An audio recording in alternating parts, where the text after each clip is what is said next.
Et après cela, on se rend compte de ce qu'on a fait et on pleure. Ça, c'est la première fois. Et la deuxième fois, on regrette à nouveau, mais un peu moins. La troisième fois, on regrette à nouveau, mais un peu moins. Et le cœur commence à s'habituer et à apprécier, à prendre goût. Et on sait que la chose que l'on aime le plus, c'est la chose qui nous est interdite. Si tu dis à quelqu'un, prends cela, il va dire, à quoi ça va me servir? Mais si tu lui dis, ne prends pas cela, ne prends surtout pas cela, là, il va commencer à être intrigué. Il va dire, pourquoi? Et donc on sait que la désobéissance, elle attire. La désobéissance, elle donne envie.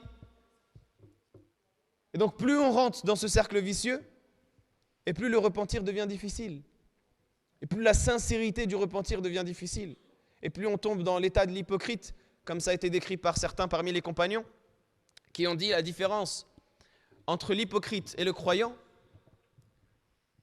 c'est que le croyant, lorsqu'il commet une désobéissance, il a l'impression qu'il est en bas d'une montagne qui va s'écrouler sur lui. Il est assis en bas d'une montagne et voit la montagne qui va tomber sur lui. Il a cette crainte à l'intérieur où il veut s'enfuir, s'échapper. C'est comme cela qu'est le croyant après qu'il ait commis une désobéissance.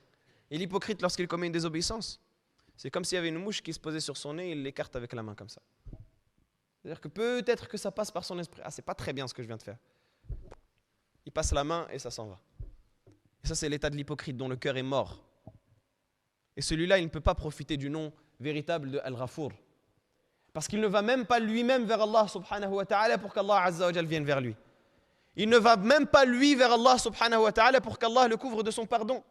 Alors comment est-ce qu'il peut espérer profiter de cette grande miséricorde qu'Allah subhanahu wa ta'ala nous fait à travers son pardon? Mais celui qui va vers Allah, Allah subhanahu wa ta'ala va vers lui et accepte son repentir. Ghafiru dhanbi wa qabilu tawb.